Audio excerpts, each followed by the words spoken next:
Hello दोस्तों, स्वागत है आप सभी का आपके अपने YouTube चैनल मैथ्स की नई दुनिया में। आज के इस वीडियो में मैं लेकर के आया हूँ क्लास 8 एनुअल एग्जामिनेशन के क्वेश्चन पेपर और हम लोग देखेंगे कि क्लास 8 में कैसा क्वेश्चन पूछा जाता है। मैंने बहुत कोशिश करके ये क्वेश्चन पेपर आप लोग के सामने लाया है, क्योंकि आपको पता है 8 क्लास का क्वेश्चन पेपर नहीं लाने दिया जाता है, इसी में बना करके स्कूले में जमा करा देना होता है। तो चलिए एक एक बात की जानकारी देख लेते हैं कि आखिर लिखा क्या रहता है। बिहार शिक्षा परियोजना मतलब बिहार बोर्ड के स्टूडेंट का है। जिला जिला मैंने काट दिया है क्योंकि इसमें कुछ एरर भी है, इसलिए जिला को मैंने हटा दिया है। वार्षिक परीक्षा 2020। अब ये बात ना समझ में आ रहा है कि 2020 का क्वेश्चन पेपर था कि 2022 का था। खैर बात कुछ भी हो, हमको तो सॉल्व करना है। 2020 का रहे चाहे 22 का रहे, सिलेबस है। हमारा मकसद एक ही होता है कि अगर आप 8 क्लास में है या 9th में है या 10th में है तो सिलेबस के अंदर से कोई भी क्वेश्चन आता है तो आपसे न बनने का बहाना नहीं होना चाहिए। तो बस ठीक है, कोई भी साल हो कोई लेना देना नहीं है। कक्षा 8 रोमन में लिखा गया है। विषय गणित। समय 2 घंटा मिलता है, लेकिन हमारे यहाँ के बच्चा सब इतना तेजस्वी है कि आधे घंटा में पेपर जमा करा देता है लिख लाख के। पूर्णांक 50। ये जो 9वां वाला हुआ था ना, वो में बच्चा सब तो मतलब मत पूछिए, 40 मिनट में कॉपी जमा उमा करा दिया था। चलिए अब आगे हम बात करते हैं छात्र या छात्रा का नाम। देखिए, छात्र मतलब बॉयज और छात्रा मतलब गर्ल्स। तो नाम यहाँ पर हम क्या लिखे, तो चलिए यहाँ पर नाम लिख लीजिएगा। वर्ग क्रमांक मतलब स्कूल में आपका रोल नंबर कितना है। विद्यालय के नाम, किस स्कूल में आप पढ़ रहे हैं उसी स्कूल का नाम लिख दीजिए। प्रखंड, कहाँ पर आपका ब्लॉक है। अगला है संकुल का नाम, मतलब इसका होता है केंद्र का नाम। ठीक है, कहाँ पे आप परीक्षा दे रहे हैं। जिला का नाम, तो जिला लिखिएगा। अब देखिए आप कह रहे होगा हो मास्टर साहब ये क्या चीज़ है। वीक्षक का हस्ताक्षर, मूल्यांकन कर्ता का हस्ताक्षर। वीक्षक मतलब जो सर जी आपके क्लास में एग्जाम ले रहे होंगे ना, उस सर जी का साइन। अब मूल्यांकन करता जो सर जी कॉपी चेक करेंगे ना, उनका साइन। प्राप्तांक, ये प्राप्तांक क्या होता है, आपने इस 50 नंबर में से कितना नंबर लाया है उसी को कहते हैं प्राप्तांक। चलिए अब निर्देश पढ़ते हैं। कोई भी क्वेश्चन पेपर को सॉल्व करने से पहले आपको देखा जाता है निर्देश। इस प्रश्न पत्र में कुल 10 गो प्रश्न है। प्रत्येक प्रश्न का उत्तर देना अनिवार्य है, मतलब सभी का आंसर हमको लिखना है। ठीक है, प्रत्येक प्रश्न के सामने उसके लिए निर्धारित अंक निर्देश अंकित है, मतलब कौन क्वेश्चन कै नंबर का है आपको निर्धारित अंक सामने लिखा गया है। आवश्यकता अनुसार अलग से अतिरिक्त पन्ना जोड़ा जा सकता है। इसमें भी अगर सर जी को मन हुआ कि हम और क्वेश्चन देंगे तो पन्ना को जोड़ सकते हैं। चलिए अब हम लोग क्वेश्चन को सॉल्व करते हैं। ठीक है, देखिए सही विकल्प पर निशान सही का लगाना है। 5 नंबर का है, 5 गो ऑब्जेक्टिव है। सबसे पहला क्वेश्चन, सबसे छोटी प्राकृत संख्या और सबसे छोटी पूर्ण संख्या का अंतर। सबसे छोटी प्राकृत संख्या 1 होती है, क्योंकि 1 से ही स्टार्ट होती है प्राकृत संख्या। सबसे छोटी पूर्ण संख्या 0 होती है, क्योंकि पूर्ण संख्या 0 से स्टार्ट होती है। दोनों का अंतर, तो 1 में से 0 घटाएंगे 1। ख option is the right answer of this question. अगला क्वेश्चन है, निम्न में कौन पाइथागोरस त्रिक नहीं है। आप कहिएगा पहले हमको पता रहेगा तब ना पाइथागोरस कथी होता है। सुनिए, एक ई समकोण त्रिभुज है, एगो ये कर्ण होता है, ये आधार होता है और ये लंब होता है। इस बात से आप बहुत दिन से वाकिफ है। तो देखिए इसमें चुनना क्या होता है। सबसे बड़ी भुजा, इसका सबसे बड़ी, इसका सबसे बड़ी, इसका सबसे बड़ी। देखिए बड़ी भुजा का स्क्वायर पहले कर दीजिए। ठीक है, कर दिए। अन्य जो दो गो छोटका बच गया इसका भी स्क्वायर कर दीजिए। और दोनों छोटका को जोड़ के देखिए क्या बड़का के बराबर आया है कि नहीं। कहिएगा ना समझ में आया तो देखिए, 5 का स्क्वायर 25, 4 का स्क्वायर 16, 3 का स्क्वायर 9। तो आप कहिएगा, हम कहेंगे कि 9 में 16 जोड़ेंगे तो क्या 25 आया। तो एकड़े ना कहे हैं, दोनों छोटका के स्क्वायर का जोड़ बरका के स्क्वायर के बराबर आ जाता है तो त्रिक है। आपसे पूछा है कौन नहीं है, तो 3 4 5 भी है, 5 12 13 भी आप करिएगा तो आ जाएगा, 6 8 10 भी होता है, 5 5 10 नहीं होता है, तो नहीं वाला टिक मारे हैं, मतलब ये और ये पाइथागोरस त्रिक है। तो चलिए अगले का क्वेश्चन सॉल्व करते हैं। तीसरा का क्वेश्चन है फर्स्ट का, जिस संख्या के इकाई अंक 3 है उसके घन की इकाई अंक क्या होगा। तो मान लेते कोई संख्या है जिसका इकाई अंक 3 है, इधर कोई भी संख्या है, लेना देना नहीं, इसके घन का इकाई अंक क्या होगा। तो 3 को 3 बार गुना करेंगे तो 3 तिया 9 तिया 27, जो लास्ट में संख्या आएगी उसका इकाई अंक क्या हो जाएगा 7। तो इसमें ऑप्शन नहीं दे दिया है, देखिए इसमें ऑप्शन नहीं है, तो यहाँ पे मान लेते हैं अंगम में 7 हो जाएगा। ठीक है, तो मास्टर साहब इसको 7 बनवा दिए थे, हम लोग अलग से 7 लिख देते हैं। अगले का क्वेश्चन देखिए, 2 + 2 भागा 2 जोड़ 2 का मान क्या होगा। तो आप कहिएगा सर जी तो बोडमास आ गया। तो पहले भाग का काम करेंगे, तो 2 जोड़ 2 को 2 से भाग देते, तो 2 2 एकम 2 एक ही ना आएगा, +2, और तीनों को जोड़ दीजिए, 2 3 3 2 5, तो घ ऑप्शन टिक मार दे। बोलिए कोनो शक है तो, नहीं है तो यही जाएगा। अगला क्वेश्चन है, गुना का सहचर्य नियम क्या होता है। तो गुना का सहचर्य नियम यह है क्रम विन्याय नियम। तो आपका सहचर्य नियम में क्या आ जाएगा, ये वाला आ जाएगा गुना का सहचर्य नियम। ठीक है, अगला है कि स्तंभ अ को स्तंभ ब से मिलान कीजिए, 3/5 का गुणात्मक प्रतिलोम। कहिएगा तक समझाते भी चलिए। तो देखिए गुणात्मक प्रतिलोम का मतलब है इसको किस चीज से गुना करेंगे कि 1 आ जाना चाहिए। गुणात्मक प्रतिलोम में किस चीज से गुना करे कि 1, तो 3/5 है तो 5/3 से गुना कर दीजिए, तो ई वाला ऑप्शन हो गया 1 का। 3/5 का यूज क्या जोड़ेंगे कि आंसर 0 आ जाना चाहिए। तो ए कोई संख्या है उसमें -a जोड़ेंगे तो 0 आ जाएगा। 3/5 है तो -3/5, सामने है तो 2 नंबर ऑप्शन, कोई दिक्कत नहीं है। चलिए 3/5 का वर्ग, पहले जो मिलता है उसको मिलाना चाहिए, तो 3/5 का वर्ग ही हो जाएगा, मतलब चौथा का। तीसरा देखिए 3/5 का गुणात्मक तत्समक अवयव क्या होगा। इसका मतलब होता है कि 3/5 का जब हम गुणात्मक प्रतिलोम निकालेंगे तो क्या आना चाहिए था आंसर 1, तो 1 हो जाएगा। ठीक है, तो ई हो जाएगा तीसरा के ऑप्शन, और लास्ट जो बच गया वो 5वां के ऑप्शन हो गया। बताइए तो में कोनो प्रकार का दिक्कत है, नहीं है, हमको भी दिक्कत नहीं है। चलिए अगले का क्वेश्चन देखिए, कोष्टक में सही विकल्प चुनकर खाली जगह को भरना है। बिल्कुल हम खाली जगह को भरने आ गए हैं। वर्ग अंतराल 20 से 40 का वर्ग चिन्ह, वर्ग चिन्ह को इंग्लिश में क्लास मार्क और दिखाते हैं एक्स से। तब 20 से 40 ई है निम्न सीमा, ई है ऊपरी सीमा, तो दोनों को जोड़ते हैं तो 60, और 60 को 2 से भाग देते हैं तो 30, यहाँ आ जाएगा 30। वर्ग चिन्ह क्या होता है, दोनों के बीच वाला को कहते हैं।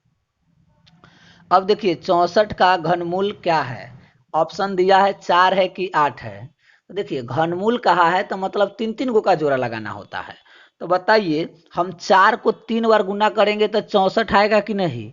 तो 64 का घनमूल क्या हो जाएगा 4। लेकिन हमको मेथड सीखना है तो आप हमारे चैनल के संपूर्ण बेसिक मैथ का वीडियो देखिए, आपको जरूर समझ में आएगा। चलिए दूसर पेज पर चलते हैं। अगला क्वेश्चन देखिए, किसी भी वर्ग अंतराल की दोनों सीमा का अंतर को क्या कहते हैं। तो दोनों के वर्ग अंतराल के जो अंतर होता है उसको वर्ग सीमा कहा जाता है। तो क्या हो जाएगा वर्ग सीमा। अगला है -13 -14 में बड़ा कौन है। आप कहिएगा -14, रुकिए सुनिए पहले कि देखिए एक आदमी के पहले तो दोनों माइनस में है, कोई दिक्कत नहीं है।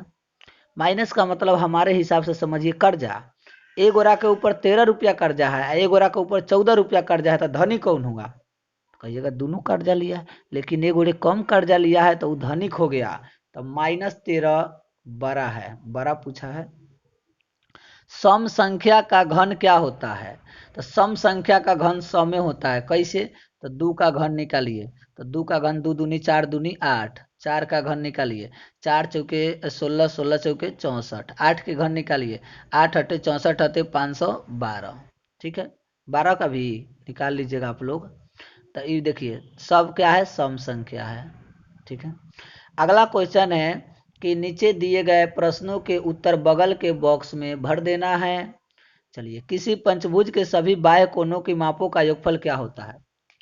आपसे बाह्य कोण पूछा है, न कि अंतः कोण।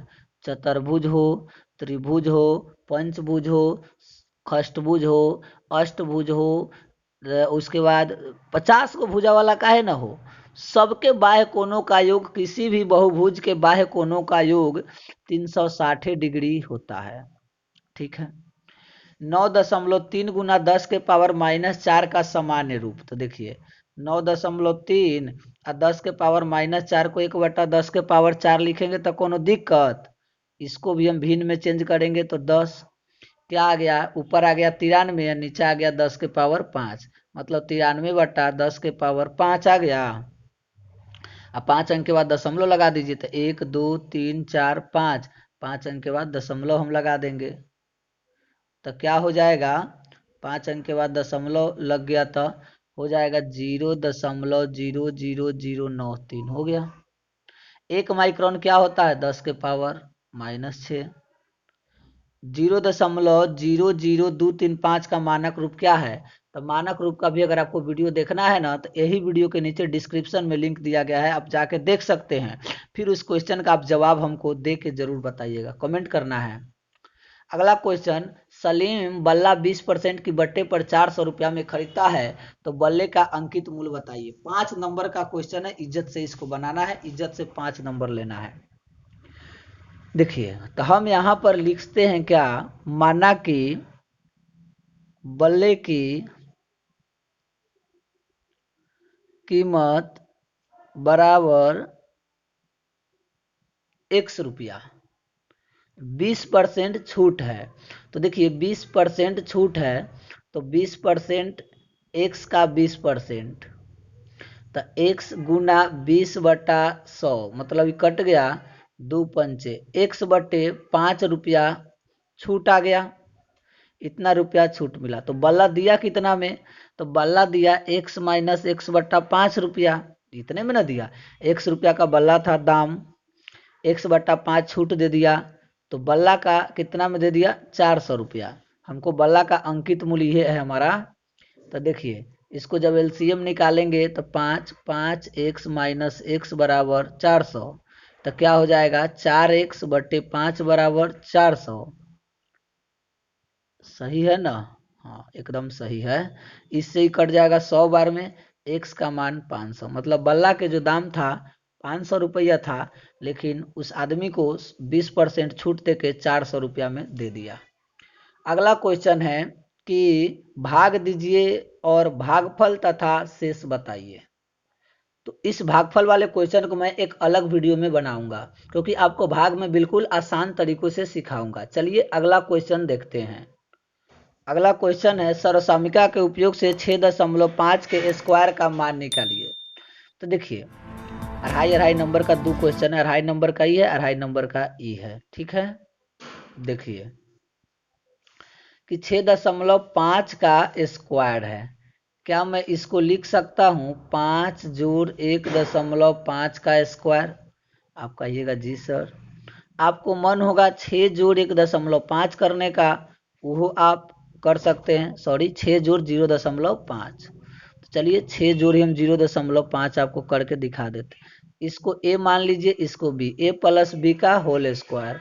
तो a स्क्वायर होता है तो 6 का स्क्वायर हो गया, प्लस b का स्क्वायर तो 0.5 का स्क्वायर, प्लस 2ab, तो 2 गुना 6 गुना 0.5, 6 का स्क्वायर 36, 0.5 का स्क्वायर मतलब 0.5 को 2 बार गुना कीजिएगा तो 0.25, 2 को आधा से कीजिएगा 1, 1 6 6, 36 6 42.25। ये था मेथड से निकालने का। ठीक है, अगर शॉर्ट ट्रिक निकालना होता तो 1 सेकंड 2 सेकंड में इसको आप निकाल देते। अब देखिए अगला क्वेश्चन दे दिया है कि 4x का मान निकालिए, 4 का स्क्वायर गुने 8 का स्क्वायर बराबर 2 का स्क्वायर। बताइए इसमें क्वेश्चन में कुछ समझ में आ रहा है? एक्स में दिया कहाँ है कि x का मान हम जाए निकालने? ठीक है, तो यहाँ तो आपको 4 दे दिया है, समझ में नहीं आ रहा है क्या कहना चाह रहा है। ठीक है, तो इस क्वेश्चन को हम लोग कुछ नहीं कर सकते हैं, ऐसे भी बिहार बोर्ड है, आपको तो पता ही है। चलिए गुणनखंड निकालते हैं। तो देखिए इसके गुणनखंड को मैं आप लोग को निकाल कर बताता हूँ। देखिए 8 का पहला क्वेश्चन यही है।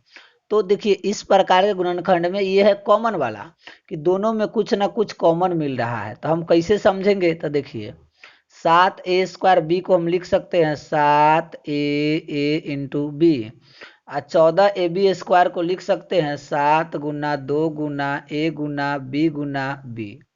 तो दोनों में कॉमन क्या है? 7 कॉमन है, ए कॉमन है, बी कॉमन है, मतलब 7ab कॉमन है। तो 7ab कॉमन हटा देंगे तो यहाँ बचेगा a माइनस, यहाँ से देखिए 7 हटा दिए, a हटा दिए, b हटा दिए, तो 2b कॉमन बच गया। हो गया गुणनखंड। लेकिन इसमें तरीका लोचा है।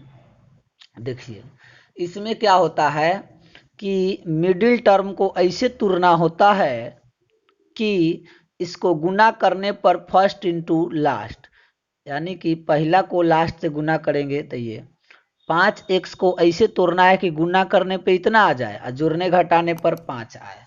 तो देखिए मैं तरीका बताता हूँ। क्या मैं इसको x स्क्वायर जोड़ 2x जोड़ 3x जोड़ 6 लिख सकता हूँ? कहिएगा कैसे लिख दीजिएगा अपने मन से। देखिए 2x में 3x जोड़ेंगे 5x होगा, और 2 को 3 से गुना करेंगे 6, x को x से गुना किए x स्क्वायर। आया कि नहीं? मतलब मेरा सही है। मेन मकसद है मिडिल टर्म को ब्रेक करना। ब्रेक करने के बाद आपका आंसर आ जाएगा। x कॉमन लेंगे इस दोनों में से तो x जोड़ 2, इसमें से 3 कॉमन लेंगे तो x जोड़ 2, यानी कि x प्लस 3 और x प्लस 2 इसका सही जवाब आ जाएगा। चलिए अगला क्वेश्चन देखते हैं। अगला क्वेश्चन है y बराबर 2x का ग्राफ खींचे, y बराबर 2x। तो देखिए यहाँ पर एक हम बॉक्स बना लेते हैं। ठीक है, इस बॉक्स में क्या लिखते हैं देखते रहिएगा। एक में x एक में y। यहाँ पर x का वैल्यू दिया है तो हम x का वैल्यू एक बार लिखेंगे। यदि x का मान 1 है तो y का मान क्या होगा? 2 इंटू 1 बराबर 2। x का मान 1 है तो y का मान 2। फिर लिखेंगे यदि x बराबर 2 है, अपने मन से कुछ रख सकते हैं। इधर हम x का इसलिए रख रहे हैं ताकि मेरा क्वेश्चन जल्दी बन जाएगा। तो y बराबर 2 गुना 2 बराबर 4, मतलब इधर 2 तो 4। एक बार 0 रख देते हैं। 0 तो y बराबर क्या होगा? 2 गुना 0 बराबर 0, 0 तो 0। अब एक ना ग्राफ खींचना है तो एक लाइन ऐसे खींचते हैं। ठीक है, यहाँ 0 होता है, इधर प्लस x, इधर माइनस x, इधर प्लस y, इधर माइनस y, प्लस 1 प्लस 2, ऊपर भी होता है प्लस 1, नीचे माइनस 1, इधर माइनस 1 माइनस 2। ठीक है, हमको y में 4 तक जाना है तो और ऊपर तक ले जाएंगे 2 3 4। तो देखिए क्या है, पहला x का मान 1 है, y का मान 2 है, तो यहाँ पर एगो बिंदु आया। ठीक है, x का मान 2 है, y का मान 4 है, तो यहाँ से सीधे जाएगा ये यहाँ पर, और एगो मान तो 0 0 है, इस लाइन को खींच दीजिए।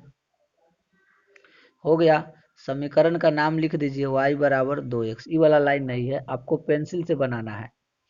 ठीक है, अगला क्वेश्चन है किसी घनाभ की लंबाई 6 मीटर, चौड़ाई 4 मीटर, ऊंचाई 3 मीटर है, तो घनाभ का संपूर्ण पृष्ठ का क्षेत्रफल। तो देखिए घनाभ का संपूर्ण पृष्ठ क्षेत्रफल बराबर क्या होता है? तो 2 गुना 2 इंटू 2 बाहर, लंबाई गुना चौड़ाई प्लस चौड़ाई गुना ऊंचाई जोड़ ऊंचाई गुना लंबाई। देखिए लंबाई चौड़ाई, तो चौड़ाई ऊंचाई, ऊंचाई लंबाई।